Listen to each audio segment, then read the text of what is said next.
ധാരാളം പണവും സമയവും അധ്വാനവും മുടക്കി നിർവഹിക്കുന്ന രണ്ട് ആരാധനകളാണ് ഹജ്ജും ഉംറയും. അള്ളാഹുവും മനുഷ്യനുമായുള്ള ബന്ധം ഊഷ്മളമാക്കുകയും ഊട്ടിയുറപ്പിക്കുകയും ചെയ്യുകയാണ് അവ കൊണ്ട് ലക്ഷ്യമാക്കുന്നത്. അതുകൊണ്ട് തന്നെ ഹജ്ജിന്റെയും ഉംറയുടെയും കർമ്മങ്ങൾക്കിടയിൽ അള്ളാഹു അല്ലാത്ത ഒന്നും കടന്നു വരുന്നില്ല. അള്ളാഹുവിന്റെ മുമ്പിൽ തന്റെ വിനയവും എളിമയും നിസ്സാരതയും പ്രകടിപ്പിച്ച് തന്റെ രക്ഷകൻ അവൻ മാത്രമാണെന്ന് സമ്മതിച്ച് തന്നെ പാപമുക്തനാക്കി സ്വർഗാവകാശിയാക്കണേ എന്ന് യാചിക്കുകയാണ് ഓരോരുത്തരും ചെയ്യുന്നത്.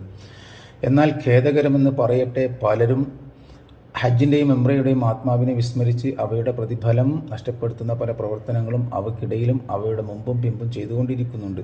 ചില അമീറുമാർ അത്തരം പ്രവർത്തനങ്ങൾക്ക് പ്രോത്സാഹനവും നൽകുന്നുണ്ട്.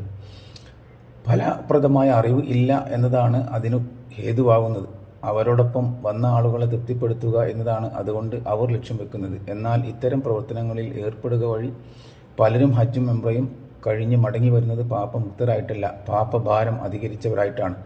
ഹജ്ജും ഉംറയും നിർവഹിക്കുന്നവർ ആദ്യാവസാനം വരെ അള്ളാഹുവിനെക്കുറിച്ചുള്ള ചിന്തയിലും അവൻ്റെ തൃപ്തി നേടിത്തരുന്ന പ്രവർത്തനങ്ങളിൽ മാത്രമേ വ്യാപൃതരാകാവൂ.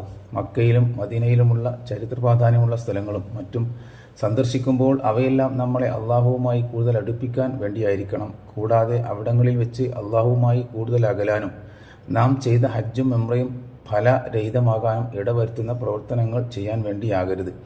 നമസ്കരിക്കൽ പുണ്യമെന്ന് നബി സല്ലല്ലാഹു അലൈഹി വസല്ലമ പറഞ്ഞിട്ടില്ലാത്ത സ്ഥലങ്ങളിൽ വെച്ച് പുണ്യം ലഭിക്കുമെന്ന വിശ്വാസത്തോടെ നമസ്കരിക്കുക. ചുംബിക്കലോ തൊട്ടുമുത്തലോ പുണ്യകരമെന്ന് നബി പഠിപ്പിക്കാത്ത സ്ഥലങ്ങളോ വസ്തുക്കളോ പുണ്യം ലഭിക്കുമെന്ന വിശ്വാസത്തോടെ ചുംബിക്കുകയോ തൊട്ടുമുത്തുകയോ ചെയ്യുക എന്നിവ ഉദാഹരണം.